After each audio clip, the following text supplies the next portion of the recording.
full, we commanding the block. Burgundy and gold, got the city on lock.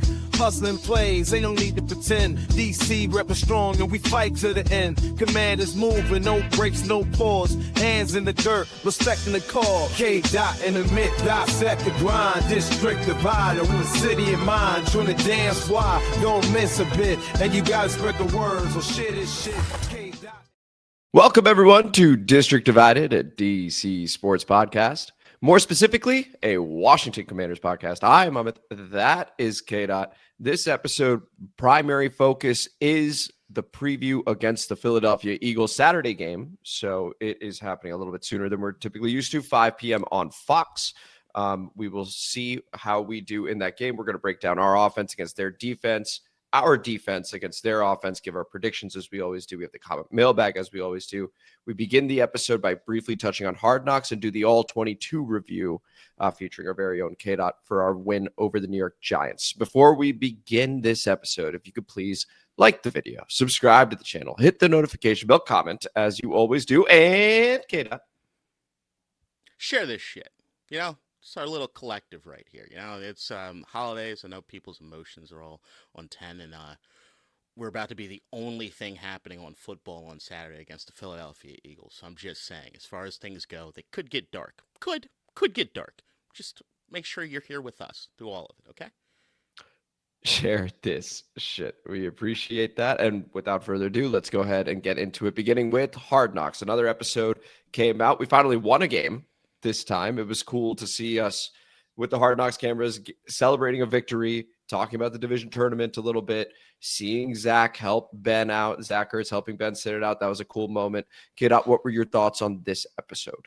Yeah, it's pretty much that moment. That moment right there is the one that's the one that's sticking with me. I know. Yeah. It also felt as though that might be the first time they ever did that. So, like,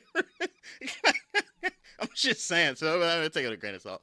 No, it was like it's the first time. I mean, yeah. I mean, it's been a while since we've had victory, but it was nice seeing the locker room like that. Like when you look at the last videos that come out of like them walking to the locker room in complete silence, and just knowing that like we got our guys that at least have something, and just hoping and praying and wishing that this energy that we felt in this gets to translate or carries over into the next week.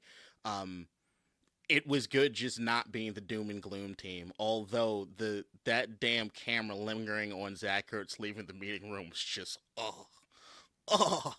just so mean. Unnecessarily mean. But also, I will say, as far as the rest of the division goes, I am really enjoying watching the way that the rest of the division is kind of playing out. Yeah, it's been a surprisingly fun series, despite how poorly our season has been going. It was also cool seeing Cam Scatterbo get out of his absolutely massive vehicle and just seeing how small he is, but like the persona that he is and the physicality he brings. He's got aura, man. Like it was cool. It was cool watching him walk into the building. Gave them a bit of a boost, but of course not enough as we did end up winning that game. Same question as you though, K-Dot. Like for the second straight week, why are there only two people in the tight end room? I have no idea why Colson Yankoff's not allowed to be there, for example. Yeah, I don't know. I don't understand what's happening with the tight ends, dog. I don't get it. It's a bit strange. Not get it. Yeah, but that was my main takeaway too. I was like, oh, cool, we got some Ben Sinnott. That was pretty neat. Bobby Johnson. Yeah, looked good in this episode. Like that like the way that he was just talking to the guy and the way that they got that unit kind of running. I was like, that's a guy I took notice in the episode as far as like anytime they've gone to any of the coaches so far in any of the teams. He seemed to be the guy that like, as far as anybody that I've seen was like, anybody tapping that dude? Anybody? Wow. Pause. Anybody looking at him for head coach or something else? I know that what happened in Philly near the end wasn't great, but yeah, I'm gonna stop now. Yeah, I got no other thoughts after that. So if we want, we can move over to the All-22 review featuring our very own K-Dot. Looking good, Bobby. It's the All-22 review on District Divided. Bitches!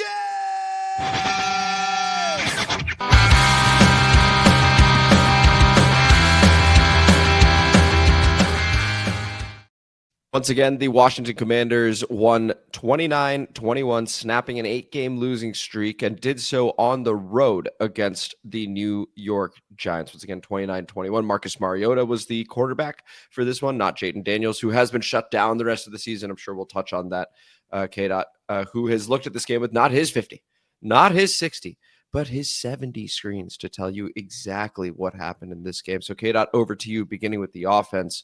What did you see? This wasn't that much fun. I wish it was more fun. There was a moment that I was having a lot of fun, and that's where I'll probably start with this one. Special teams. Jaylin Lane's is somebody. And our special teams unit as a whole, like if you really want to go back and have some fun watching, look at the blocking and things that occur when some of these returns. Larry Izzo got this unit humming, guys. He's got it humming. So like I loved what the camera just did. Yeah, it loves when you move around. Yeah. No, that was dope. So, like, as far as that, and then Jake Moody, we know the extra point. But I will say, I don't know, man. For me, my standpoint, he's providing a level of security to me that I don't necessarily feel from the kicker position, and I'm not sure why. But it's happening. And I just feel as though we should maybe take notice because I don't usually compliment kickers. Okay. Yeah, I'm not confident yet, just because of our sketchy history with kickers. But he's off to a good start. I will say that. He missed it. I don't know why. Okay, cool. I feel this way about the guy because I know why I feel the way I do. Oh, shout out to Brandon Autry, who like the Aubrey, yeah. Most boring dinners maybe ever. Like, can you imagine a more boring dinner to sit and say, "These motherfuckers, tell us the story about how you became a king." Shut the fuck up. Literally no decoration either. It was just God, just milk toast. Okay, alabaster like a motherfucker. I'm just saying, like holy shit. Great dude, great kicker though. Holy crap. Yeah. Yeah, damn. All right, so special teams. Larry Izzo deserves a shout out. That's a dude. Look, every time I see Danny Smith on the TV, I get upset that he's still not here. Maybe Larry Izzo will be the new guy for me, okay? All right, just give him some double bubble or something. Give him some more personality, and like everybody will be on board with him. All right, now the other shit. All right. What worked, what didn't? Guys, look out for some of the questions or whatever that I had from last time. It's just going to be a mishmash. I'm just going to run through this shit. If you got any questions, feel free to fucking let me know. I don't know how much we're going to hang our hat on this game compared to the other things or whatever. Offense. Run game was the identity. Everybody knows. We ran the ball like a motherfucker. Also, when it came to the combination of that run game, it's something that we've talked about, at least I've talked about in the All-22. It's something that Cliff Kingsbury deserves a lot of credit for in this particular game, is his sequencing of plays was amazing. Like they ran the ball a lot, and if you look at what Marcus Mariota was doing, they were pushing the ball downfield, quite a decent clip. It was like there was some aspects of this offense that were really, really interesting. Like we know from a play action standpoint, the number 1 and number 2 quarterbacks in the league as far as play action, from what I remember, is Marcus Mariota and Jayden Daniels as far from a play action rate. But the idea of like I think with what they're experiencing with having Terry McLaurin backing, I think he's getting kind of in his mode. There is this element that they're kind of pushing the ball down the field. And I think there's going to be some interesting things as far as that when it comes to another thing that we're going to talk about, which is the tight ends in just a second. But, yeah, Cliff was in his bag. The sequence of the plays, like, the only time that we really saw any issues is when we were in, like, an obvious passing situation, whether it be because of a penalty or something went wrong as far as in a play, where it is, like, really felt as though their defense was, like, giving us some fits. But other than that, it really did feel as though, like, we kind of kept them off balance. Like, we kind of kept them a little, like, not entirely sure what's going on. Something that I forgot to mention in Hard Knocks was also Terry giving the pregame speech in the tunnel, which was really cool. And then him catching that bomb and then, breaking the tackle, scoring and say, yeah, I got his at like he brings a level of energy to this team, to the fan base that simply no one short of Jayden Daniels can match. It was great to see him perform on Sunday and on Hard Knocks. So yeah, no doubt. Yeah. It was Marcus is doing a damn good job out there. I mean, especially for what he is compared to what it is that we know is not playing right now. Like he's just doing a bang up job, and I think he's doing like week in and week out. I think he's done enough, say for a few mistakes, that like he's done enough for us to win if we had a defense worth a damn sometimes. So just throwing it out there like that. But yeah, you could see the Giants were kind of selling out as far as they didn't want to get beat over the top, which I don't know why that's the game plan for anybody playing us at all. But it's that's what they did, and we were completely accepting You want to give us 5 yards, you want to give us 6 yards, we're going to keep it pretty simple. We're just going to stick with it. And I'm proud of Cliff Kingsbury for sticking with the game plan and just dealing with it. Whether or not that's because he feels limited with Marcus, I don't think that's the case anymore because of what's happening with some of these deep shots. They're taking it at a pretty good clip. So just throwing it out there. So yeah, like I said, low volume pass, because Mariota threw 19 times. But we still were able to get explosives and connect on explosives because they were on the right play call at the right time and it caught them off guard, even though they were trying to protect against that overall in the team. Bill, another thing, like Bill just had a damn good game. There were some moments where even the offensive line was not necessarily blocking as great as they have necessarily the last few weeks. And you could just see Bill's ability to change direction, just get off, allowed him to take advantage of some things that weren't necessarily the cleanest. So I got to give him credit for that. I do think that, like, if they had the same blocking day and Rodriguez had the start, I don't think we have the same success. Bill really popped in this particular game. So it was nice to see that we have that guy that can kind of do that. Don't really want to rely on him to do that. I still think the hammer and lightning, that sort of approach is probably still best, but it was a thing. Bill looked good. I think everybody can say Bill did look good. It was real fucking juice. And then also kind of based off of that, as far as the offensive line, I know one of the things I was going to say was, like, one of the things I said in the last episode, I was going to look at what happened when Tunsil came out. And what that means going forward. You know, Brandon Coleman's going to take the start at left tackle. This is what's going to happen with that.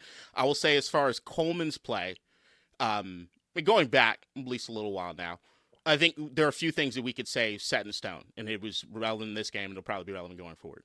He's still not where he needs to be as far as pass pro. He's just not.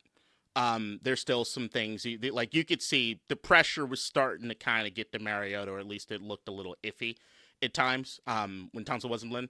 And beyond that, you also have he is good at run blocking. So there is an element that I even think I'm kind of interested in, depending on how it is they kind of do the gap pull side of things. He might do better than Tunsil in certain areas. I'm not necessarily, like, calling for that to be the case, because what Tunsil does as far as pass pro, like, nobody else on the offensive line is touching that. But I am very, very interested as far as Coleman. If you heard Dan Quinn kind of talk about Coleman the last few days, it seems as though they're even disappointed he didn't start at, like, left guard. At least that's what I got. It was like they were kind of upset that Chris Paul was starting over him, and they kind of want him back on the field because they want that athleticism, and him being in the jumbo packages, you could see it. He being like the extra tight end and stuff. He got that athleticism. We know that raw athletic score is what it is. He can move. It's just, are you moving in the right direction? Did you get the right guy? Did you hold that guy for as long as you need to before you release to this thing? It's still just some things that he's just got to learn, but you'd hope that he would be further along than he is. Right. No, that's totally fair. I was also curious about Josh Connerly and Abdul Carter, because I know you had also mentioned that. What were your thoughts over there when you were looking at that? Connerly got a lot of shit. Well, I think I talked about it, like, the first time that we played the Giants. Like, Connerly had probably his overall, like, you looking at the game, it was kind of like, eh.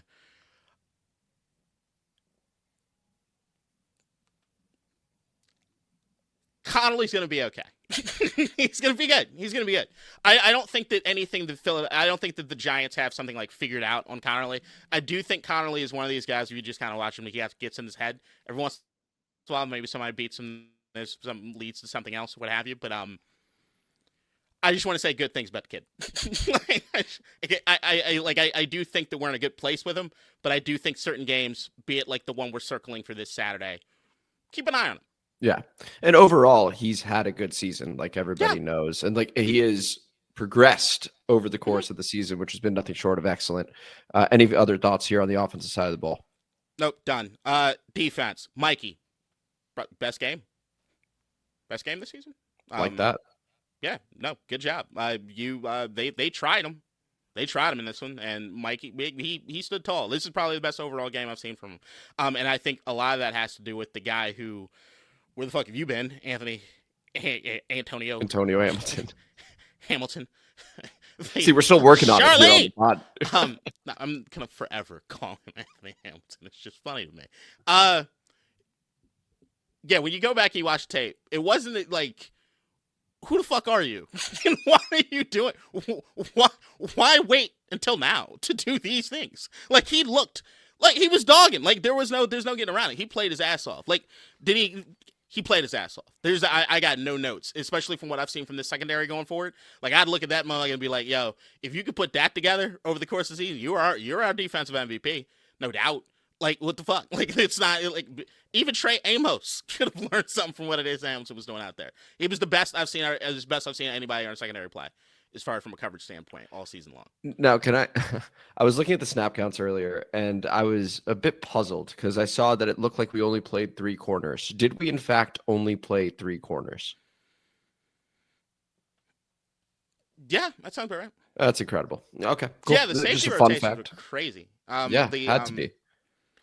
Yeah, defensively it was just New York just sucked. Like I saw stuff like I was like if Jackson, I don't know what the hell was going on with Jackson Dart in this game. Like they might just want to be getting rid of Kafka. I don't know why. He seems like such a nice guy. I think the thing that was most evident when I rewatched is how terrible I thought the Giants' offense looked. Mm-hmm. No, that makes sense. Looked bad. Dart did look off. Tyrone Tracy still averaged close to 5 yards a carry. I think it was 4.7 at the end, 14 carries, 70 yards. How was that run defense actually in terms of what you saw in terms of how things were setting up? You know what? I'll single out one person in particular. Your boy Johnny Newton. The guy's made some progress. Nice. He's made some decent progress. That's the point at the end of this season here. I'm glad to hear that. Yeah, no, he's made some. Let's do that before we head out of here because I don't want to talk about this game anymore. So the young guys.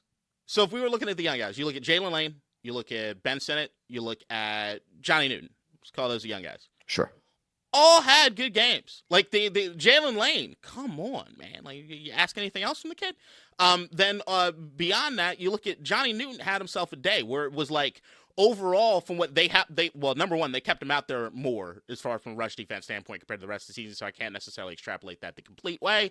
But overall, I saw a much better overall game from him, both in pass and run blocking. But the run blocking is what stated was like, oh, you might need to be in the rotation on this now, which is something we talked about. Maybe the young guys could just be an upgrade.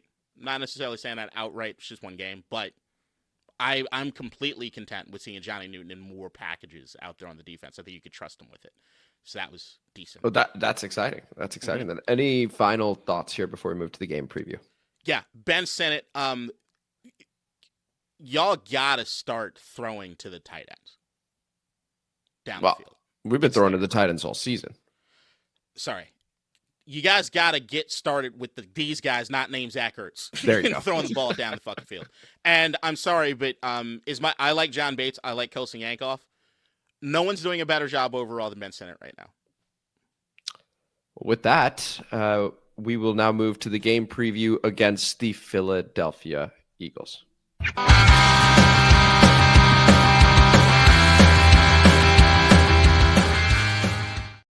Thank you, as always, for doing that All-22 review, K-Dot. And now we move to the Washington Commanders hosting the Philadelphia Eagles. The 4-10 Washington Commanders against the 9-5 Philadelphia Eagles. Certainly the NFL had different visions for this game when they put it on Saturday, week 16, hoping that the division would be on the line.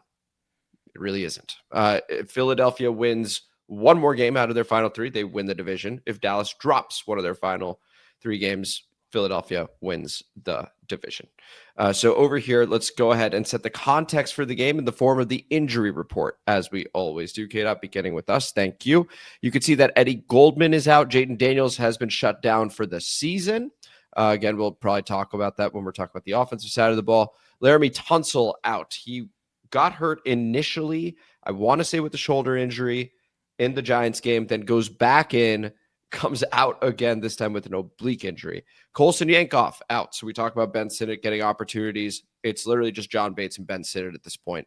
And then a couple questionables with Jonathan Jones and Johnny Newton, who looks like he maybe came down with an illness, but a couple days, I would hopefully expect him to play there. Let's go ahead and look at the Philadelphia Eagles, K-Dot, and their injury report. The 2 big names, Jalen Carter and Lane Johnson, both out for this game. Thank you, Jesus. Indeed. With that being said, they've both already missed a couple games. So this Philadelphia Eagles team has adjusted a little bit to not having them. Fred Johnson has been filling in for Lane Johnson over at right tackle. We'll talk about him, of course, and the rest are just full participants. So let's go ahead and get into it, K-Dot.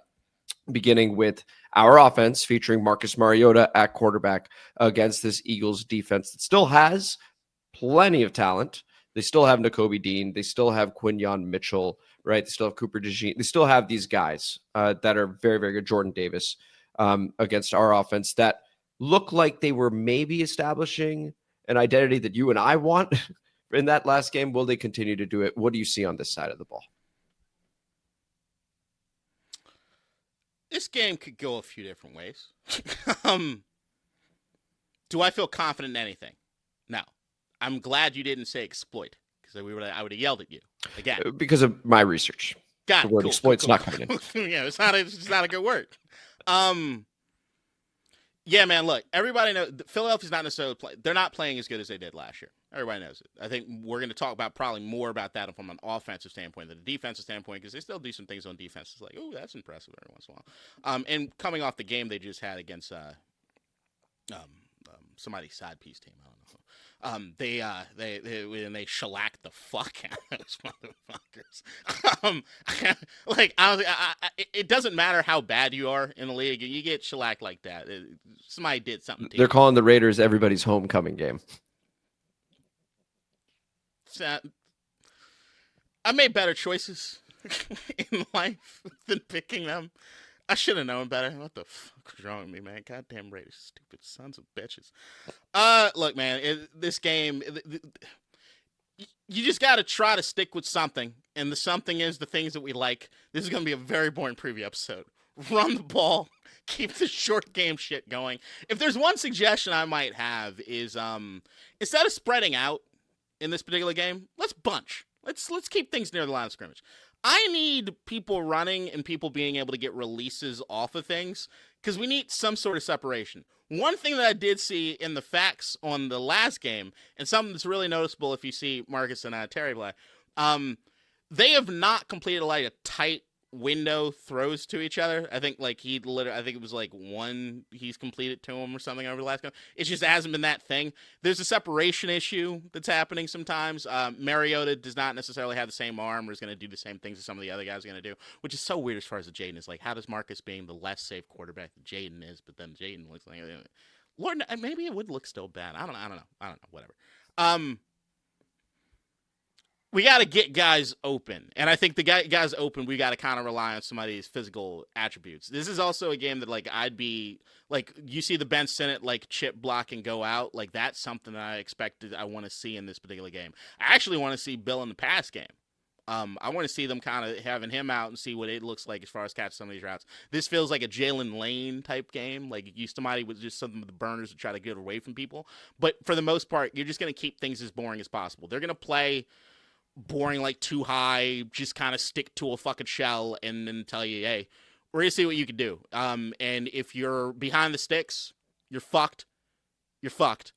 If you can run the ball and maybe get some sort of success just because you punched them in the mouth a little bit and it soften up, I'm hopeful that we'll have some drives that look good. So I really want this to, you know what, let me take a step back.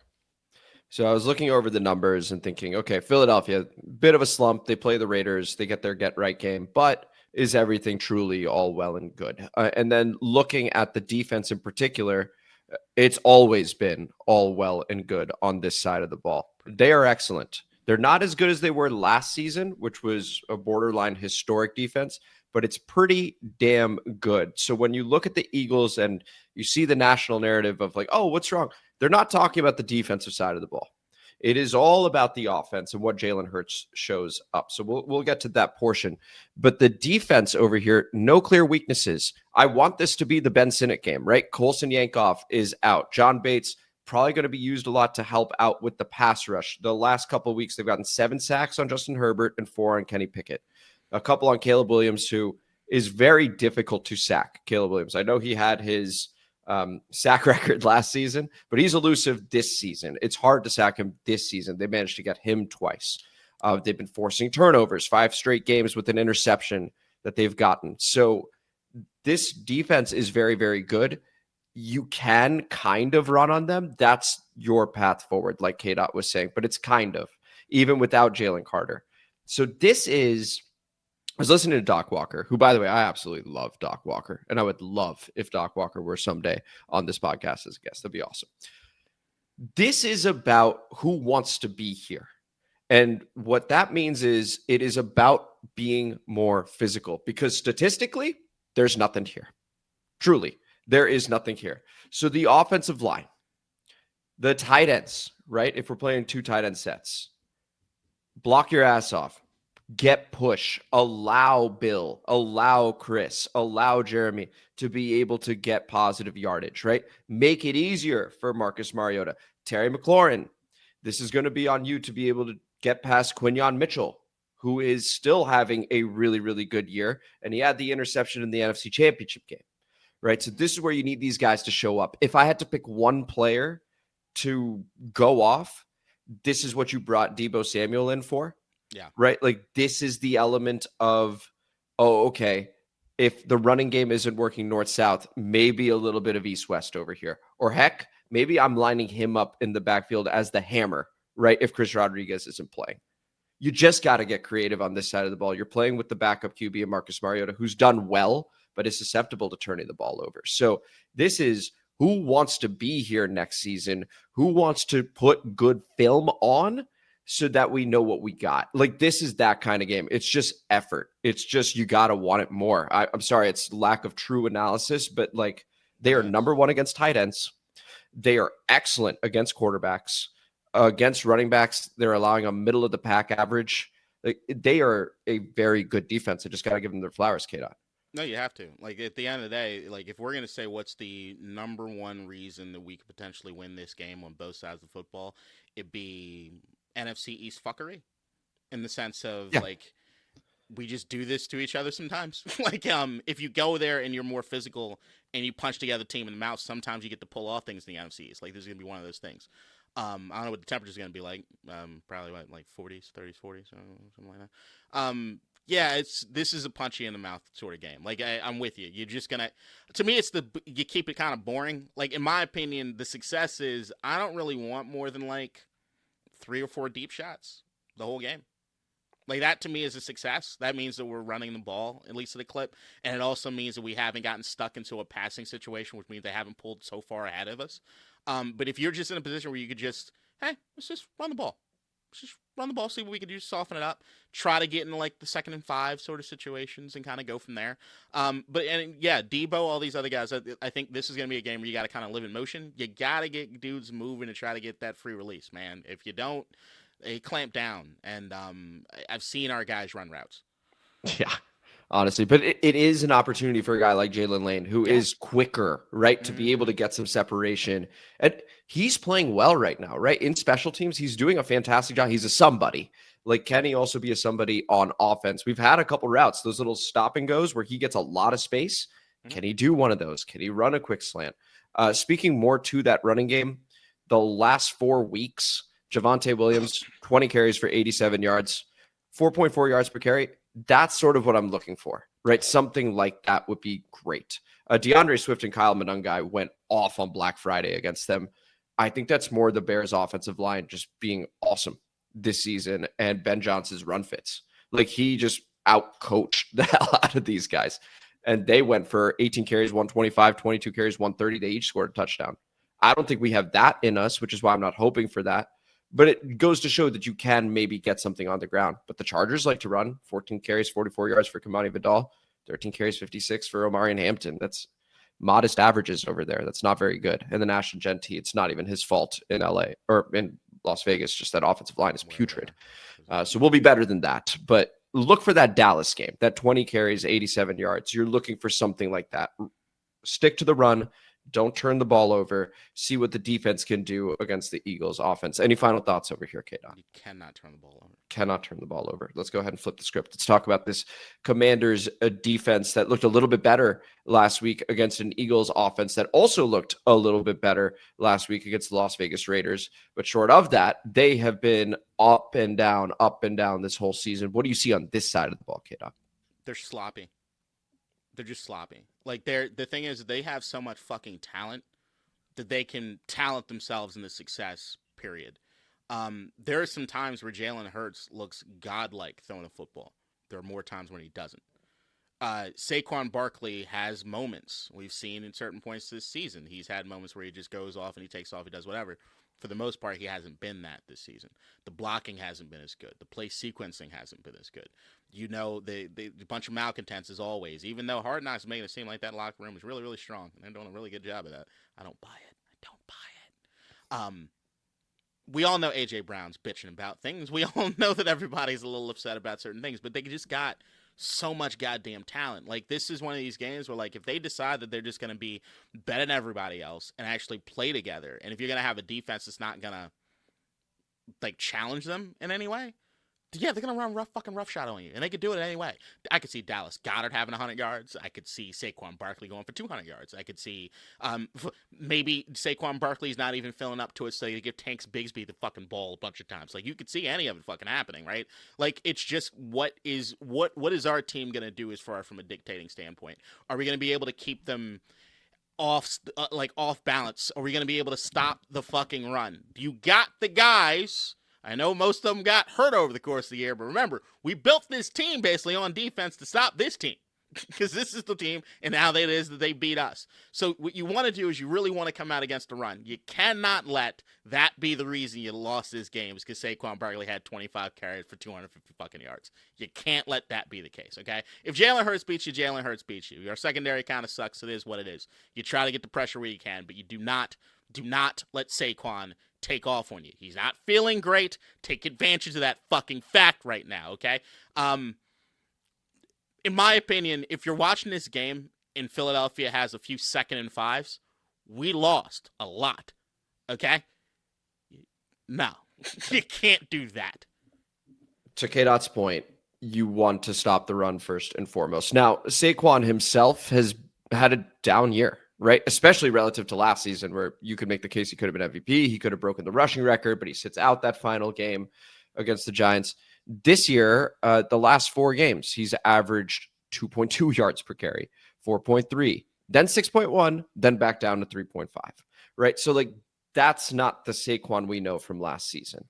I don't know if it's the offensive line. I don't know if it's Saquon losing a step or maybe just not seeing it, but for whatever reason, that's happening.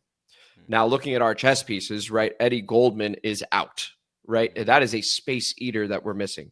Johnny Newton currently has the illness. If he doesn't go, what's going to happen over there, right? Like, so it's very important that Kinlaw, Payne have their best games so that it allows Bobby Wagner to be able to fill that hole and be able to stop Saquon, right? Like, that is what you need to be able to do because, to K-Dot's point, Jalen Hurts, sort of a two-faced Jekyll Hyde. Like, I don't know which one I'm getting, nor do the Philadelphia Eagles. And you have an opportunity there. You can even sack the guy, believe it or not, as mobile as he is.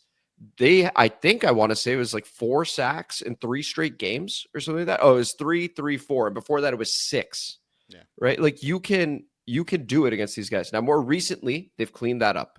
Only 1 sack, then 0, then 1, then 1. Like, much better numbers now, but they've shown that they will give you the opportunity to get after him. Fred Johnson in for Lane Johnson. What side is that? It's the right tackle. Where does Von Miller line up? The left side, right? So, like, that is an opportunity to be able to go against a backup lineman, Von, who is leading our team in sacks with 7, right? So that's an opportunity to be able to do something. Other than that, right, it really is, I want to see Antonio Hamilton. I'm excited to. He could get burnt all day, but I'm excited to see after last week what he puts out again, right? Mike Sainristil, you just said, had his best game. What does he do? Because there's Devontae Smith and there's A.J. Brown, right? And then I want to see what we do against Dallas Goedert because I've seen us take away both those guys before, those wide receivers, and then Dallas goes crazy, right? So, like, do we have it in us to be able to stop all 3 guys? Like, do we have a Fox replay where they go, man, they were all covered? I doubt it, but maybe we do. And that'll be awesome to see, especially after last week's game. So I want to see who on defense puts out the best film moving forward. And I'm very curious about Antonio Hamilton. Was that just a 1-week thing? Or is he actually a dude? I mean, who knows? We'll find out. No. That's the correct guess. Okay, but right. Who knows? Maybe he shows out. Right. Like, this is but this is the kind of dog we're looking for, right? Let somebody like, out of regret nowhere. paying him next year because he plays fucking balls out, lights out. Everybody's happy, right? Everybody's there you go. happy. There you go. I like that. Look, I think early on this game we're gonna kind of know what this is gonna be. I think, like, Philadelphia, I don't know where they're at mentally. Like if they want to just put the nail in the coffin, and I think that there's a chance to like come out just trying to like throw the football. And if they do that and Jalen Hurts is not having his best game, you got a shot at this. You got a major shot at this. If they start the game and it's just Saquon here and there, we're in for a slugfest, guys. Yep. That's perfectly said.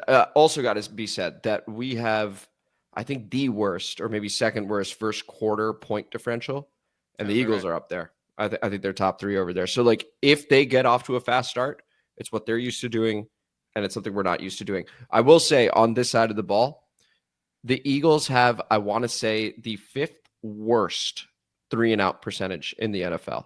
So they go 3-and-out despite all this talent. So don't be surprised if you see a couple 3-and-outs, and oftentimes it's their own lack of execution. Like K-Dot was saying, they're sloppy. Right? Their play sequencing, it's gotten better over the course of the season, no doubt. But early on, it was like, you ran there? Okay. Yeah. So any final thoughts over here before we move to the predictions? No, we can move. All right, let's move to those predictions where the Philadelphia Eagles are 7-point favorites at our place over at Northwest Stadium, and the over-under is 44.5. So, K-Dot, I'm going to throw this over to you. I need a score, I need a winner, and I need a player of the game. 9-2 command. No, I'm joking. I don't like this one. I do think, once again, NFC East fuckery could just be the case. If I know Eddie Goldman's like a go, do I feel significantly better? Like, yeah. Do I feel like it's just every single injury that happens just make you lose just even more confidence in anything that's going to happen correctly. And they're kind of ascending at the right time, like to make this playoff run. Fuck. 24-13 Eagles. Player of the game, the entire defensive line. I don't love Coleman and Connerly in this one. I don't think we have enough tight ends right now to make that also the case. If Yankoff can't go, and it's just Ben. No, he's out. He's right. He out. can't go. Yeah. Right. It's just Ben. It's just John. And we want them out there catching the ball too. Good luck. Good luck. And if we're going to do that and have both tight ends in, what flexibility are you going to have to make anything else? So this ends up being one of those, you got to run the football just kind of you ain't got a choice. And if Philadelphia sells out against that and they're like, fuck it, this is what we're going to do, then maybe you get some bomb to Terry that just works out, but you can't live on that. Not with what's going to happen as far as with that pass rush. I don't think you got enough time. I don't love this one. I just don't love this one. It's 24-13 Eagles, and then player of the game is going to be the defensive line. They have a good day against our offensive line. And to counter that, I would say that if we won this game, player of the game would be the offensive line. If they can win that, and then have the inconsistent Eagles offense, victory. NFC East fuckery for sure, right? Like, let's see what they can do against that defensive line. I think that's going to be closer than people think, that matchup, the offensive line against their defensive line, but we'll see. And it would definitely be like a Chris Rodriguez, Bill Croskey-Merritt player of the game type thing. Jeremy McNichol's probably going to need to be used a lot in some pass pro. So just stuff to think about. There's a lot for us to think about on that side of the ball. We previewed that. And I'd say right now, last time we had to rely on the running backs as far as the pass pro thing, like legitimately horrible as far as the assignments go, guys. You gotta step that up. AJ Brown has 4 touchdowns in his last 4 games. He's scored in 3 of those, the last 4. So he's starting to hit his stride a little bit. Dallas Goedert just got a couple touchdowns last week. He's starting to hit his stride a little bit. And Devontae Smith had scored prior to that. He always has a big play against us, which I hate. But it's like Devontae Smith in particular that's just always caused us problems. I'm going 27-17 Philadelphia as my prediction, with Saquon as the player of the game. I think we're just a little too light in the interior, and I think that the Eagles' offensive line is able to get push against our defensive line. And so I think Saquon ends up, he always has a good game against us. I think he has another good game against us. Now, again, reasons for optimism. Eagles' offensive line just doesn't look very good. And, the corners step up. Like, a lot has to happen for us to win, or just some random turnovers, which, again, the Eagles have shown they can do against the LA Chargers. But that's where I'm at over there, K-Dot. Any final thoughts here before we move to the quick side piece report, then comment mailbag. Guys, please just don't embarrass us. I want to see fight. Yeah, I man. want to see some attitude. I want to see a couple big hits. Like, I just want us to show that division tournament that Dan's talking about. Show some passion when you're in there, right? We feel really good about the season. We can get a win. Here. Stir it up. Yes. Like, stir some shit up. Like, it's got to be the thing. Because, like, if we coming out of the first quarter, it's 28-0, which I think is a distinct possibility. I'm not looking forward to that. Please just have us have a good weekend. I want to have Sunday worth of football, man. Yeah. The whole idea behind our offseason was to make us a more physical team. I'd like to see it. Let's go ahead and move to the side piece report, where K-Dot and I have a couple teams each. You got the Patriots and Falcons. He's got the Raiders and Vikings. This also turns into a bit of an around the NFL segment. So K-Dot, I'll throw it over to you. Let's talk about the Vikings, though. JJ McCarthy, back-to-back good games now. Gritty's into the end zone over at Jerry World. Always nice to see the Cowboys lose.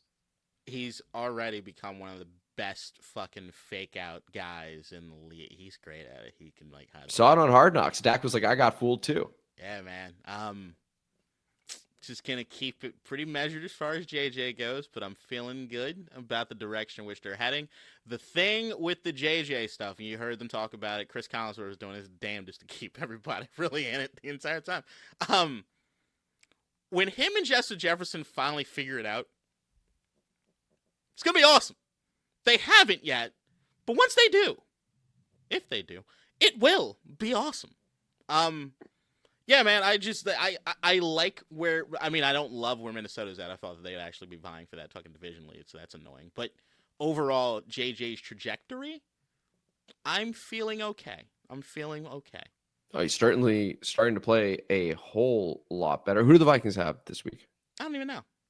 You don't need to. As long as JJ's vibing out there, I can quickly look. Yeah, man. I haven't really liked this segment this year. I mean, listen, you know me. I've thoroughly enjoyed this segment. I don't like that. Year. I like the Pats more than you. I'm sorry. Vikings play at the New York Giants. They can go 3-0 against this division real quick in 3 consecutive weeks. Jackson Dart, JJ McCarthy. Yeah. No. So the New England Patriots, I'm obviously very, very pleased with. Like, it has been a great season so far. Them blowing the lead, I think, was a sign of, they're young, right? Like, and that moment suddenly got a little too big, even though they were at home. So there's still some work to do. I think they can learn a lot from it. And the test against the Ravens with Lamar looking maybe a little bit better, but we're still not sure, I think is a good one for the Patriots. I'm curious to see how they bounce back. If they win that game, feel good about them as Super Bowl contenders fully. If they lose this game back-to-back, then, it even opens the door for Buffalo potentially to win that division. So it's a huge game for the Patriots coming up, and I'm excited to see it on Sunday night. It's going to be great. Oh, yeah, but I was going to say, as I said at the beginning of the season, a guy was going to make sure everybody knew he was the best quarterback in football this year. Josh Allen's the best quarterback in football this year. He's not MVP because Matt Stafford's going to take that. But yeah, so wouldn't Matt Stafford be the best quarterback in football this year? No. How come? Doesn't work that way. Last night he was incredible. He was. He won the MVP. I love the Rams. That was the thing. Last night, I was like, what a game, because I love everyone involved in the game. It's like I'm rooting for everybody. It's like, go Mike, go Seattle. And it's like, oh no, LA. The only person I wasn't rooting for that had the best game was Puka. What a week. Dude, you've been such an immaculate player, and it all went all to shit in 1 week. I have never seen such fucking destruction to one's fucking PR in a week. My God. Like the Jeffrey Epstein fucking PR firm and shit. Like, it is fucking terrible. And your co-host is A-Train. I mean, that's saying something. That is crazy. But what did he have? 12 catches, 225 yards, 2 touchdowns? Looked like college all of a sudden. Like, what a game. What a game last night. I ended up having a Christmas party with the soccer team. So I did my best to just stay away from any spoilers or anything like that. But then I also got home way too late. So then fell asleep, woke up this morning a little hungover, turned on the highlights. It's like 22 minutes. Interesting. but I didn't know what happened. I avoided the comments and everything. And when Darnold threw the 2-point conversion, just yelled, "He did it!" Like, he did it. I had no idea what was going to happen. What a game that was. Yeah. I love those teams. Oh, me too. So fucking much. Oh, it's great. The Seahawks jerseys, more than Rams I hate for me. those jerseys, Seahawks. The Seahawks ones, the yeah, I Seahawks wasn't a big jerseys fan are of fucking those. terrible. Yeah. So bad. You said you prefer the Seahawks? I prefer the Seahawks between the two teams. Yeah. I think the Rams are better coached, in fact. But I think it's like we're talking S-tier coaching staff on both sides. Like There's no coach better than Sean McVay in the National Football League. I agree. But Mike McDonald's giving him a run. Like, he's getting good fast. I know you know that. The first time I ever brought Mike McDonald up on the pod, I said that he was the defense of Sean McVay. I regret that, even though I know I'm not responsible for it spreading. I don't like that being the thing now. But it's the closest comp you're going to get. Like, he's done that guy. But it's the fact that we get to watch those two fuckers coach against each other for the foreseeable future is good for everybody. Did you see there's a clip on social media going around where Sean McVay goes, "Hey, I really want Byron Murphy." And they are looking at the draft order, and they see that Seattle's picking as well. They're like, we got a sneaky feeling that they're going to take him. So they try and move up with the Colts to be able to take him. They don't. They are actually so desperate, they call the Seahawks and go, "We'll trade with you." And they're like, "No, we're taking Byron Murphy." So, like, the way that they're scouting players seems to be quite similar too. And Byron Murphy's been a guy, right? Mm-hmm. Nick Emonwari. This guy is so, we talk about Buffalo nickel for the longest time. This guy's a freak. Like, second round pick too. I know it was early in the second round, but nonetheless, he has changed the way Seattle plays defensively. The Rams were awesome last night. So, like, I can't be like, oh, the Seahawks defense. They did force some 3-and-outs, but like 37 points is 37 points. He has changed what that defense can do, and just their ability to be able to play big nickel basically against any package. So they are just comfortable in their scheme. It was such a fun sort of chess match to see the highlights of. I wish I'd seen the whole game. Can't wait to see it. I don't know if Prime Vision is on retroactively, or like if I could see. I don't know. I haven't tried that. I'm going to check. I'm going to check because that would be really, really fun to see. Do you think Sam Darnold has exercised the demons? No. So it was a good final 15 minutes or so, but not. Yeah, he played like shit. But when it mattered, like, that's sort of my thing with Kirk Cousins for the longest time. He could play well quarters 1 to 3, but then when it mattered, he would fall apart. Yeah, but Kirk Cousins even has some regular season moments. I only care about the postseason now. Like, here's why I will give credit for Sam Darnold. He's graduated. I know you're capable of doing things in the regular season. I'm not worried about that. Like, I think at this point, just seeing what Darnold has done already in Seattle this season already puts him in a particular tier for me going forward after what I saw in Minnesota. I'm not worried about you in the regular season. You're fine. You might even be an MVP candidate depending on how things go. You're in that echelon now. It's just, I only care about playoffs with you. There are certain guys that's like, I don't give a fuck what you do here. Lamar Jackson is primary suspect number 1, right? I don't give a fuck what you do in the regular season. Good or bad, it doesn't matter to me. Like, agreed. Just get to the fucking dance and let me see what you do. So, like, that's all I care about with some of these guys. But Darnold is now in that conversation. I just think more than anybody responsible for anything, it's those coaching staffs against each other. I don't give a fuck who's hurt, who's not. Like, the fact that Devontae Adams was hurt and they were still able to do what it is they did with Puka in this game. Like, I just think it's one of these things where they're going to play to each other going forward. Like, it was the McVay-Shanahan thing, which still kind of is. Like, that's still a hell of a... Man, that division is just awesome to see from a coaching standpoint in the way that these guys just scheme up against each other. It's like, I'm not going to say that I mean... I love Dan Quinn, but I'd trade him for any one of these coaching staffs except for the one in Arizona. Right. No, we all would, and you would frankly be crazy to think otherwise. Like, yeah, and it's not bad. Like, Dan Quinn's good. Like, but these guys are just like it's next level over there. Shout out to Macaulay Culkin, who knows ball. Like, the Puna Ford thing. The Puna Ford thing was solid, and it's a great take. Like, I love the Rams, so I pay attention to I pay attention to the LA teams. I do. Okay. He's absolutely right. He's 100% right about Puna Ford. Yeah, no, that he is. It was a great game last night. I don't think Sam's exercised the demons, but I think he does experience some relief today. Just going, Like, I was able to win that big game. Oh, yeah. Which he hasn't been able to do. And some of those throws on the final drive, that one to Cup on the corner was just, as he's getting drilled, was just incredible. He stood in the pocket, stand and deliver. We talk about sometimes with Jayden. Like, he did it, and it was a beautiful throw. So I'm happy for him. I think everyone's happy for him. Now it's, can he produce in the postseason, like you're talking about? I would say if you watch if you're able to watch Prime Vision for the last quarter, basically, sometimes it looks like Madden glitches. They're throwing in the windows like, that's not open. Like, and it's just, what? Did he caught that? It was over. It's over. Next level. Dude, every time they pull the trigger, it's like, that's a pick. Oh, no. Well, okay. Like, it was Prime Vision actually it was the most muddled I'd ever experienced Prime Vision being, where it's like, you could see things and be like, all right, that's the quarterback decision. Like some of the quarterbacks you watch in Prime Vision, or just the All-22, you know where they're going. You know what they're saying. You know where they're going. This, you couldn't tell. You couldn't tell. And the Puka shit was like, anytime he was open, it's like, why? And then if he wasn't, which is most of the time he wasn't, it was just like, how the fuck did you come up with that football? Puka's insane. He is genuinely insane. And that scouting department is also genuinely insane for the LA Rams. Like, they keep finding these guys in the late rounds, man. I cannot express to you how much I do love those, which is why I was so high on the Raheem Morris thing. If you're part of any of these coaching trees, if you just glean some information, I want you. Yeah, I want to pick from that. I want to see what it is. I think it'll help any organization. All right. Any final thoughts here before we move to the comment mailbag? Fuck the Raiders. And with that, we go to the comment mailbag featuring an intro from our very own Nikki. Comment mailbag time, motherfuckers. District divided, ain't got time for no suckers.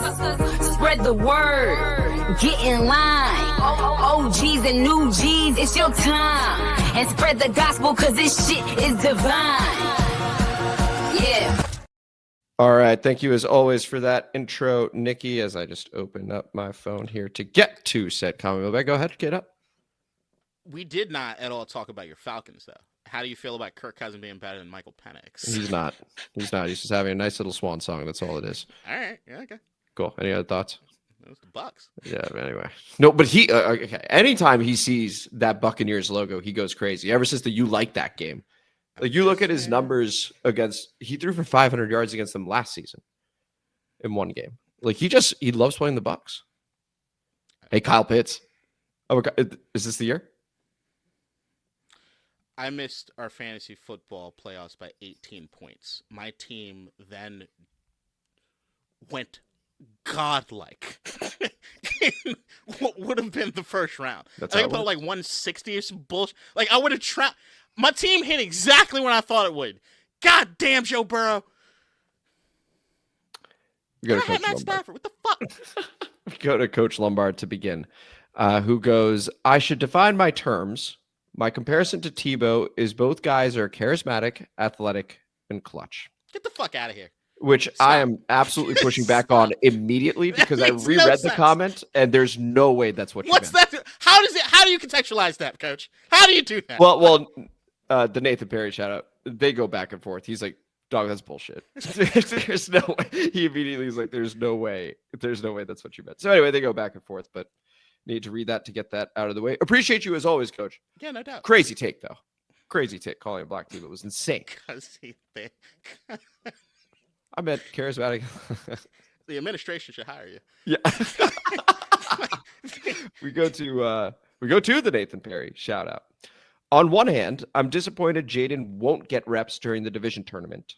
On the other hand, it definitely looked like he was rushing back and wanted to prove something. I'll be interested in how the offseason goes. This past one, it was noted that the vibe was off. Can we get the magic rolling again? K-Dot, Nathan brings up the point that Jayden Daniels has been shut down. It's something we haven't talked about yet. You and I were both adamant that if he's healthy, he should play. Looks like that decision has already been made. He is not going to, even if he becomes healthy. Yeah. What's your take? My take is this. I've always said that I don't want him playing if he's not healthy enough. And there's always been the theory that I've had that he's lying his ass off every single time to try to get back early. So I never really trusted him as far as that goes. I want to trust the coaching staff. I do think that the decision is being made because of his current health status. I do think that that's the case. I don't think it's just to shut it down. I don't think it's some conspiracy or Adam Peters coming down and saying, hey, you got to do this, you got to do that. I really do think he's just not healthy. Now, that being said, I also think that there's one thing to be injured, and the injury itself will have like a tremendous impact on your play. I haven't necessarily seen those things married just yet, as much as just like a pain thing or maybe a mental thing. But remember, majority of my issues with Jayden so far this season have all been mental, not necessarily the physical stuff. I'm just, decision making is not where I wanted to be. So with all that said, I am so for shutting him down. And the reason being, I think it pisses him off, and I want him fucking angry, and I don't want you to get your fucking way right now, and I want you to face this fucking adversity, and I want Marcus Mariota every time he throws a fucking touchdown to look to the sideline and say, Jayden, ha ha, ha ha ha ha, you should be out here, bitch. I want him to do that. Oh, also, happy birthday, Jayden. Happy belated. Oh, yeah. But this is what I want Jayden pissed. I want you pissed. I want you fucking pissed off. I want you to think about everything you need to do to stay your ass out there on the field and to make sure that you're leading this goddamn team. And I think right now, at this particular point, I know what you want more than anything. You want to play. But you remember, I've also been harder on Jayden than everybody else, I guess, this season. And because I'm being hard on him in the sense of I think he's standing in his own way right now, I need him to get through it. Fair.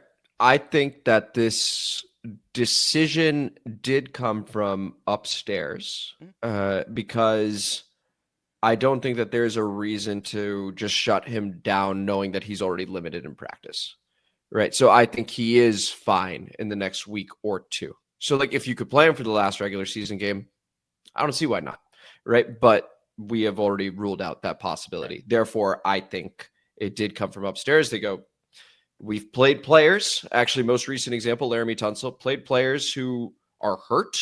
We've put them back in games. They get more hurt.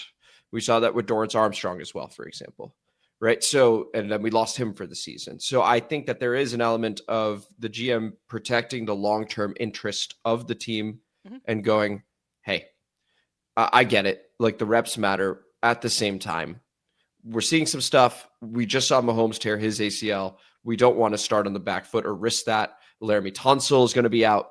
Let's not, come on, guys. Like, let's just shut this down. That's what I think happened. Go ahead.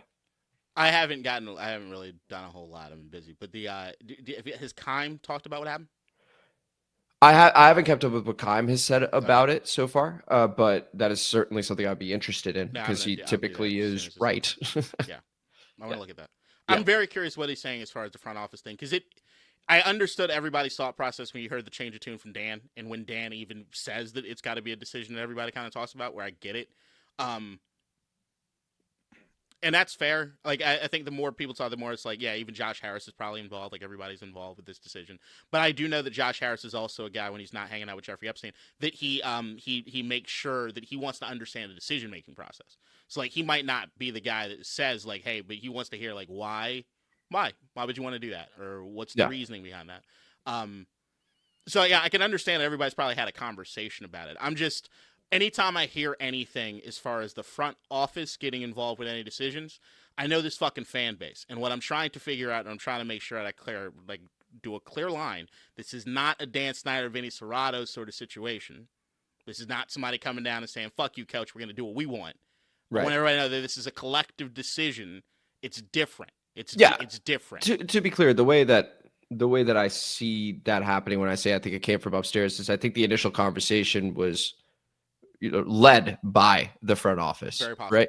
Where they just go, hey, like, here's the situation. Are we sure we want to do this? This is what we're thinking. It turns into a collaborative process. Right. And Dan changes his tune and goes, you know what? Fine. That I get where you're coming from. We can do that, right? Yeah. Marcus can lead us through the rest of the season. That's what I mean. I don't think it was Dan going, can't wait to get him back. And Adam goes, hey, under no circumstance or you're fired. Like, I don't think it was anything like that. I think it was more hey, this is what we're thinking. This is why we think it's the right thing to do. I know you want to win games. Your job is safe. Like, but can we please, bubble wrap him for now. I think that's a very distinct possibility. When I hear the fan base talk about it, it's been from the other angle that like Dan Quinn's almost kicking and screaming. He doesn't want this. I don't think it's that. No, okay. Don't think it's that. Here is Jamal BB Charbon. We shout out, "Hi, Coach. Looks like your prayers have been answered. We'll have to wait till 2026 to see Jayden Daniels putting the broom back in the broom closet for now. LOL." Get out your reaction. Jayden plays this game instead of Marcus. I feel a lot better as far as NFC East fuckery happening. I feel a lot worse about us playing within the confines of the offense to win it closer. He also wouldn't have Zach Ertz available to him, and Quinyon Mitchell, so far in his young career, has done a good job on wide receiver ones, including Terry in the past. So, it would be a difficult game. Coach Lombard goes, "Injuries are definitely an issue, but Washington's defense had an identity last season. It was pretty much all off zone, bend but don't break. K-Dot said it himself. Witt and DQ prefer press man, and as much as AP worships RAS, raw athletic score, Washington has the least athletic defense in the league." That got 2 thumbs up. K-Dot, your reaction? Yeah, I mean, I don't necessarily disagree with anything. I don't think you have to. It was just seeing if there's any additional. No, I mean, I think we're limited in what it is we're able to do. But I think the coach was actually the one that asked me. I think you asked specifically before last season what it is you thought Dan Quinn's split was going to be between zone and man. And I think I said it then. I said that until we feel good about where we are from a secondary standpoint, they're going to play a lot of zone. I think that at the beginning of this season, with Marshawn being back and they have the Trey Amos, and Trey is looking good as far as training camp and stuff, they decided, hey, maybe we've upgraded what it is we need to do, but we got to see whether or not these guys are good at this particular thing. And they did it. And that might have been something they held on to for entirely too long. But to be fair, every time they did go to zone, even during that time period, it wasn't necessarily successful. Martin Collins goes, "OMG, injuries yesterday were terrible. Hate to see such great players having serious injuries. Patrick Mahomes and Micah Parsons." And once again, I do think that those injuries occurring did enter our building, right? In going, okay, cool. Yeah. Well, what? Sure, he plays, in reference to Jayden, but what if something like that happens, right? We can avoid this by just choosing not to. I think you would have a hard time convincing me that had 0% to do with our own decision. So, agreed. Also, go ahead. We don't need to expand the season any fucking more. Yeah, I agree with that. 17 is already. I like the 16. I miss the 16. I miss 16. I like 16. Did I ever tell you my idea what the 17th game should be? Go ahead. Tell me again. Every team should have the 17th game be at a neutral site that doesn't have an NFL team. So they have a college stadium. Yeah, I think that and you make the ticket prices a little bit more affordable, and you go to these spots. You go to Oklahoma City, you go to Virginia Beach, you go to certain places, and you get the fan base to kind of come in from different places, and you got this neutral site where you got teams that don't necessarily, or areas that don't necessarily get a team to play. I think that's, to me, a way to keep it fun and also generate some revenue for some of these fucking cities or small towns or college towns that might have some things. And they already have the infrastructure over there. You can get it. And it's not an unfair split between home and regular season game, which is, that to me has been an issue that I've been wrestling with, is that I think it's unfair now. Yeah, because there is the one extra home game. Yes. Or one extra. Yeah, that's fair. And then there are some teams that lose that extra home game. I think international is meant to even that out, right, so that you don't have 7 home games. You have 8 and 8 away. If you're going to do it, every team needs to go international. Every team needs to go international. Every team needs to do the other thing. That, in my opinion. I like the idea of what would it be? Chargers Cardinals in Virginia Beach. That would just be. I would also go to that game. That would just be fun. Probably would, right? Yeah. It'd be nuts. That'd be fun. Here's Martin Collins again. Anything and everything on defense would help our team either through draft or free agency. That's one. And then the other is, y'all have given me some juice to feel optimistic about this team going into next year. Hopefully we can get either Jeremiah Love or trade back and get some young guns for our future. K-Dot, I am somewhat ashamed to admit this, but I have begun looking at the draft prospects just because where we are. This whole Caleb Downs thing, this is the Caleb Downs game. Caleb Downs. He is incredible. You got to check out his film. Like the way he tackles is just like perfect form tackling. Like he's always going low, like, but not like dirty. Like he's going towards the ankles, making sure that he's almost like, I don't know. He reminds me of Ed Reed. Like dude, no, listen, his range is crazy. Like the kid is really, really good. So that's one. And Jermod McCoy, his 2024 highlights were awesome, but he did hurt his knee. He's a corner from Tennessee. Oh, he's okay. Not the guy that didn't play the season before. That's our bag. That's us. He looks great, and he's supposed to go in the teens or 20s. So if you trade back, you could get a Jermod McCoy at corner, which would be exciting to me. What are your thoughts, Jeremiah Love? Any more info on him or not yet? I'm not looking yet. All right, fair enough. Martin Collins also goes, too funny, y'all. That's one comment. Appreciate that. Glad you enjoy our humor over here. And then Martin Collins goes, and Debo has been a joy to watch. But I totally agree that he drops or bounces passes at critical times, either causing an interception or not scoring. I will bring him back if the price is right, not astronomical. So, Kid, what would you do with Debo Samuel?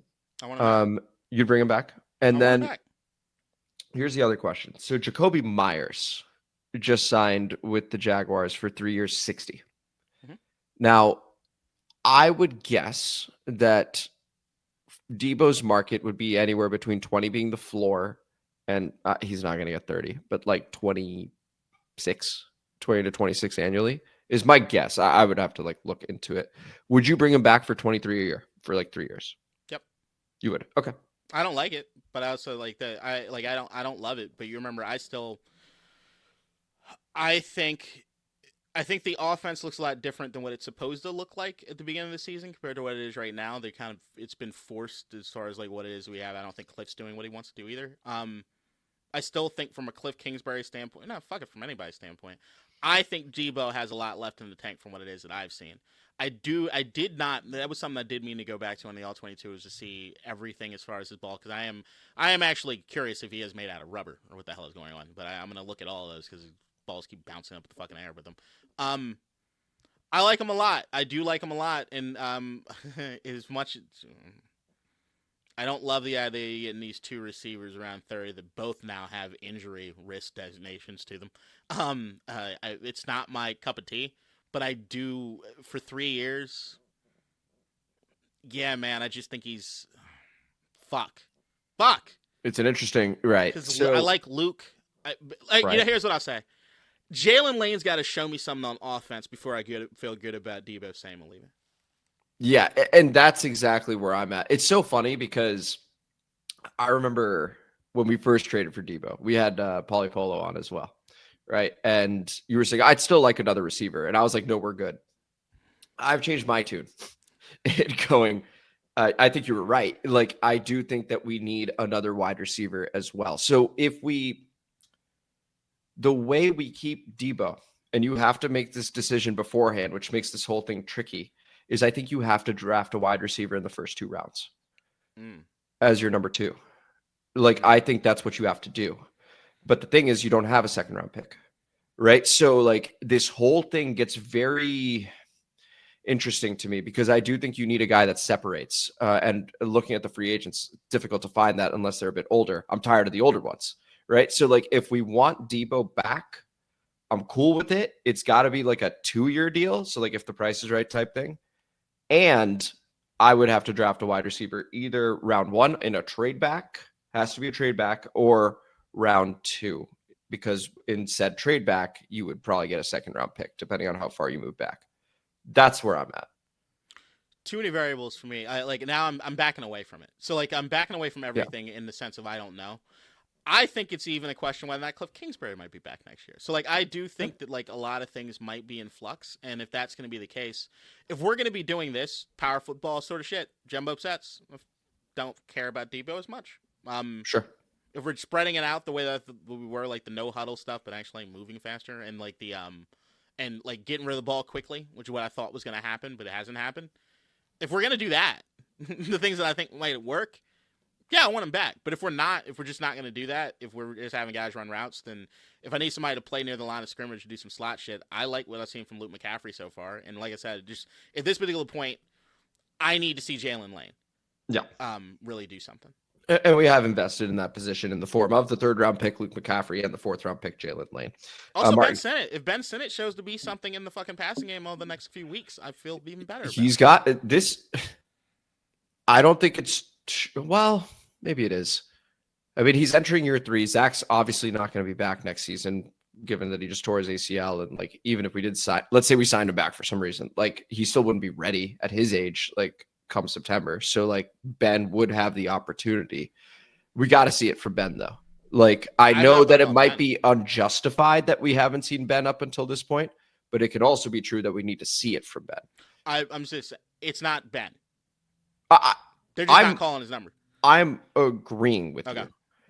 And at the same time, like we got to. Yeah, I get it. Yeah. I'd feel better about the situation. I'd be closer to a Debo answer if I know what's going on as far as Ben Sinnott and Jaylin Lane. Here are a couple comments from Martin. Martin Collins went crazy this week. Appreciate it. Going, Scary Terry. Big fan of Scary Terry scoring against the Giants. And a guy that can separate is Jaylin Lane. He's very fast, just needs to catch the ball. So just including those two in our wide receiver conversation. Then he goes, if Jayden has to play, then let's do it. Let's go. And again, Jayden shut down. Sorry, Martin. I know I'm sort of flying through your comments here, but just grouping them together so they're the size of, a typical comment that we're used to. And we've also talked about this. I'm thinking about the draft. Hypothetically, what about Jeremiah Love? Is that a bridge too far? Without having seen Jeremiah Love, my answer is yes. That is a bridge too far. I don't want to take a running back that early, not with all the needs I feel we have. And I feel okay enough about our running back room that I don't want one round 1. If we end up taking one round 3 or something, I'm fine with that. But round 1, no, that's not what I would do. K-Dot, thoughts? I want the best player available. I'm squarely on that because I think there's enough deficiencies on this team that any of it works for me. That being said, if it's Love, I got no issues as far as a running back in the first round. My problem as far as people getting running backs in the first round is I think they do it before their offensive lines are ready. You guys already know I feel good about the long-term progress of this. Is that in pass pro? Is that in run blocking? Is that both? It's both. Oh, I love that. Okay. In that case, you can do it, right? Like, yeah. I completely agree with that. So the Raiders have wasted a year of Ashton Genty. Yeah. Right? And so now they're going to get him next year. Maybe the offensive line's better, but that's tread on the tires. Right. And then are they going to pay him or not? Right? Like you have to, when you draft a running back, to your point, K-Dot, be fucking ready for one. And when you are, it looks incredible. Yes.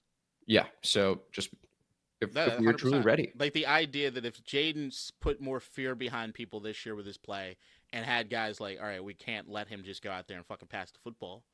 And they go light box and you got somebody that's special. You got like your Jahmyr Gibbs, your Bijan Robinson, somebody special. You eat motherfuckers up. If they're not afraid of you and they stack the box, you get the Ashton Genty thing. But I think we got a combination of everything. These tight ends and what it is they're able to block. I'm sorry. Like, I like Chris Rodriguez. We're rooting for Chris Rodriguez. If Chris Rodriguez has a really good game, what do you think Gibbs does? Yeah, no, that is certainly a way of looking at it for sure. I agree. Like Gibbs would go crazy. Gibbs is unreal. We go to let's round out Martin Collins over here with I think 2-3 more comments, and then we got a couple others that have commented as well. Swept the Giants 2 years in a row. Now that JD5 is going to be held out, can we split with the Eagles and beat the Cowboys on Christmas? Let's go. I know that, looking at the numbers, I was like, man, it's going to be really tough to beat these guys. But with NFC East fuckery on the board and us getting up for it, right, with this division tournament and how the team's looking at it, yeah, I can see it. It's on the board. It's just difficult. K-Dot, your reaction? I think we win every game. Can win every game? You're saying? Yeah, it makes can. sense. You just predicted the Eagles, obviously. Yeah, I think so too. Yeah, and then but that's my thing. Like, and if you want to know how I'd feel if we did that, knowing if you know what I felt about this team beforehand, and they end the season on that. Oh, that'd be great. Boy, oh boy, oh boy, oh. Yeah, that'd be super exciting for next season too. I would say any victory is a good victory. Statistics are for losers. Winners only care about the W. But as Vince Lombardi said, show me a good loser and I'll show you a loser. Okay, so hey, the wins are all that matter to Martin Collins. And here is the final one here. What about our two young linebackers from UCLA? And Noah Brown is a no-go, no-show. Noah Brown got hurt once again. He is now done for the year. Probably done with us too, I would guess. The two young linebackers from UCLA, I believe that's Kane Medrano and Ale Cajo, if I'm remembering their colleges correctly. K-Dot, your thought on those two? I'd like to see them get more shine. I've liked what I've seen as far as once again, anybody who's played special teams for us at all, and those guys have gotten some reps, I've liked. And I think that they've got the same way. Like I know that Nick McLaurin's probably a lot. Well, yeah, never mind. I want to see these guys because they have speed. I think they'll probably get burnt, but I want to see the energy and the idea, just for me, of like Medrano, Cajo, and Luvu on the field at the same time. I feel like there's some nicknames coming. No, that'd be sweet. That would be awesome. I just want to see some speed and physicality on defense, right? Like that's what I really want to see. And that's what I'm looking to see in these next 3 games, offensively as well. Martin Collins concludes with, how cool, K-Dot. Very awesome.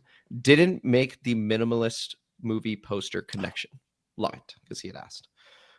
Now we go over to Vindo. Shout out Vindo. OG. Mikey is a small safety.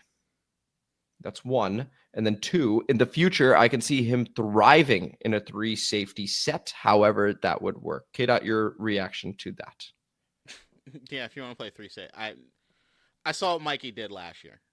I still think he can be I still want to, and I saw what he did at fucking college. I'm still trying to figure out why the fuck it's not working with him in the slot. Just fucking work. God damn it. Yeah, I still believe he can be our slot corner. I've not given up on that by any means. It hasn't gone well so far, but I believe in Mike Sainristil. Like I saw what I saw. I know what I saw last year, right? He can do it. Like he can be a really, really good corner. If it's on the outside, fine. I mean, it's hard to find outside corners. It'd be awesome if he's a good outside corner, but it is really, really hard to find a good slot one. I think he can do it. And I think he could be really, really good at it. So I'm looking forward to seeing how he does in these final 3 games. And we kind of forget that he's a young guy, right? He had such a good rookie year that we're just like, oh, he's a second-year guy, right? Like I'm excited for Mike Sainristil, K-Dot. I'm hopeful he has games like he had last week. We go to Bleed Burgundy Piss Gold. Shout out. I don't miss Brian Robinson at all. And that's no disrespect to him, but we get the same thing, if not better, from C-Rod. That's where I stand, where like I miss like Brian Robinson physically more imposing and does break some tackles, but he also like runs into them, which was very, very frustrating.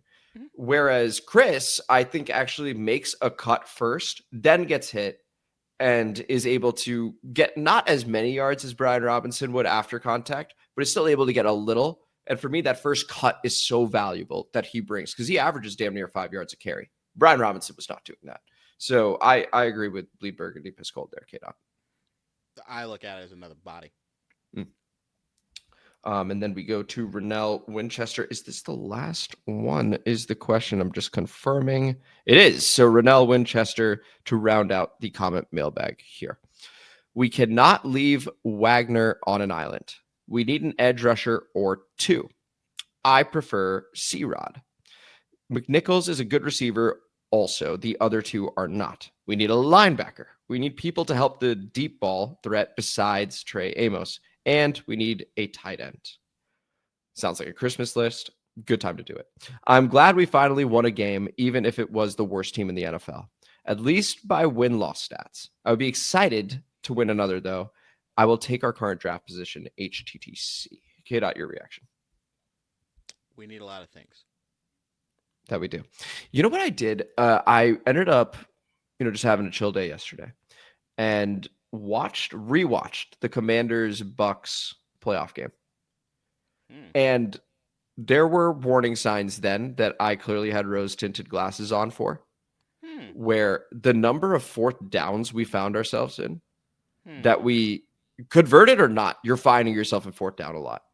And seeing what all Jayden like overcame, seeing some of the like nervy tendencies also in that game of Jayden, like that was such a magical win that I know looking back, I absolutely glossed over some of the stuff.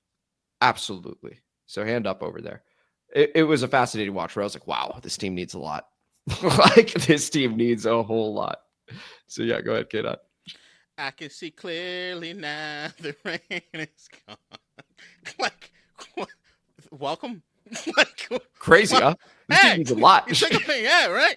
Huh? Where everybody's like, yo, we're going to play the Ravens in the Super Bowl. And I'm like, the fuck you smoking? Like, what? Yeah, I mean, well, hold on. Pendulum. Yeah. Oh, no, we're used to the pendulum. But you know what else is happening this year? The Eagles are going to win the division back-to-back years. First time that's happened. I'm not sold on that. That's why I think Washington has a shot. That would be so cool if Dallas somehow won the division. I don't think that I can stress to everybody how important it is for me because of my hatred for both teams that the Cowboys win the division. I need the Cowboys to win the division. Yeah. I need them to win the division. Look, by the way, I agree with you. There is nothing better than Philadelphia just losing. Y'all can't take it. You just can't hack it. You drive yourselves fucking insane. The team tears itself apart. It's gorgeous, beautiful. The Cowboys, when they lose enough, the apathy sets in, and it's not fun to make fun of them. When they choke on the grandest of stages is when I feel my best. So, like, I need them to, like, go on a run to feel really good, and then for George Pickens to punch Dak Prescott in the face in the fourth quarter of a game, and he's out, and then they go home. But you know what? I want. As it currently stands, and this is the beautiful thing, because we get the best of both worlds. The Eagles somehow miss, right? And they are imploding. The Cowboys win the division. They're all hype, happy, whatever, celebrating. And then they play the LA Rams. And it would just be like, we would all be so excited for that game. We would be like, yeah, go ahead. I might go to that game. Like, in Jerry World, Stafford just goes off. Like, that would just be. See, this is why I know when people actually hate these teams. You got to know how it is to hit them psychologically. They are not the same kind of losers. Yeah. They're not the same kind of losers, man. This was the show. This was District Divided, a DC Sports podcast, more specifically, a Washington Commanders podcast. Thank you guys so much for listening to the episode where we touched on Hard Knocks that bled into the All-22 review. K-Dot, you did a fabulous job with that, as always, where we went against the New York Giants. Then we had the preview and predictions against the Philadelphia Eagles. That game, Saturday, not Sunday, Saturday, 5 p.m. Eastern on Fox. Drop your predictions and thoughts below as well in the comment mailbag, which we read and did the side piece report. If you enjoyed this loaded episode, please like the video, subscribe to the channel, hit the notification bell, comment as you always do, and K-Dot. Christmas is that week. Keep your head on straight regardless of the outcome on Saturday, guys. Just prepare yourselves for any possibilities, all right? And get drunk if you need to. Just get by. Just don't beat anybody up. Like, I know. Maybe keep A-Train away from Jesus. No. Women, especially the women. And share this shit. Share this shit. We greatly appreciate you guys, and we will see you after. I don't know if that's going to be Sunday or Monday, but we'll have a post-game reaction. Also, then we turn around and play Dallas on Christmas. So Ken and I are going to talk. So we will see you guys soon. Until then. If we do, because I think they're releasing. In DC, we're just hoping that you listen.